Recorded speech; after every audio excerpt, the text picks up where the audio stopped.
Hello दोस्तों, आपका मेरे चैनल में स्वागत है। आज हम उपस्थित हुए नई कहानी के साथ। ऐसा ही प्यार बनाए रहिए। अगर कहानियाँ अच्छी लगती हों तो कमेंट बॉक्स में कमेंट करिए कि आपकी इस कहानी से क्या सीख मिली। आपको कौन सी कहानी सुननी है ये भी कमेंट बॉक्स में कमेंट कीजिए। अवश्य मैं कोशिश करूँगी उस कहानी को आपके सुनाने की। आइए, हम आज की कहानी है भिखारी का आत्मसम्मान। आइए सुनते हैं कैसे भिखारी अपने आत्मसम्मान की रक्षा करता है। एक भिखारी किसी स्टेशन पर पेंसिनियों से भरा कटोरा लेकर बैठा हुआ था। एक युवा व्यवसायी उधर से गुजर रहा था और उसने कटोरे में 50 रुपये डाल दिया, लेकिन उसने कोई पेंसिन नहीं ली। उसके बाद वह ट्रेन में बैठ गया। डिब्बे का दरवाज़ा बंद होने वाला ही था कि कुछ पेंसिल उठा कि अधिकारी एकाएक ट्रेन से उतरकर भिखारी के पास लौटा और कुछ पेंसिल उठाकर बोला, मैं कुछ पेंसिल लूँगा। इस पेंसिलों की कीमत है। आखिर क्या तुम एक व्यवसायी हो और मैं भी ही। इसके बाद वह युवा तेज़ी से ट्रेन में चढ़ गया। कुछ वर्षों बाद वही व्यवसायी एक पार्टी में गया। वह भिखारी भी वहाँ मौजूद था। भिखारी ने उस व्यवसायी को देखते ही पहचान लिया और वह उसके पास जाकर बोला, आप शायद मुझे नहीं पहचान रहे हैं, लेकिन मैं आपको पहचानता हूँ। तब उसके बाद उसने उसके साथ ही घटी घटना का जिक्र किया।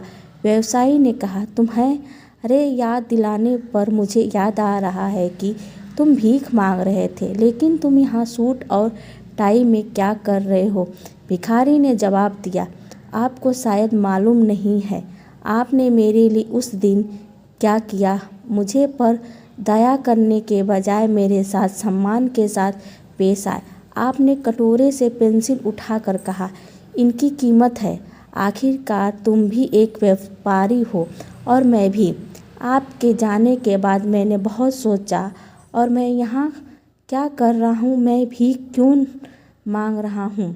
मैंने अपनी ज़िंदगी को संवारने के लिए बहुत अच्छा काम करने का फैसला किया। मैंने अपना थैला उठाया और घूम घूम कर पेंसिल बेचने लगा। फिर धीरे धीरे मेरा व्यापार बढ़ता गया और मैं कापी किताबें अन्य चीज़ों से बेचने लगा और आज पूरे शहर में मैंने इस चीज़ों का सबसे बड़ा थोक विक्रेता बन चुका हूँ। मुझे मेरा सम्मान लौटाने के लिए मैं आपका तहे दिल से धन्यवाद देता हूँ, क्योंकि उस घटना में आज मेरा जीवन ही बदल दिया। तो दोस्तों, ये तो भिखारी के आत्मसम्मान की कहानी थी।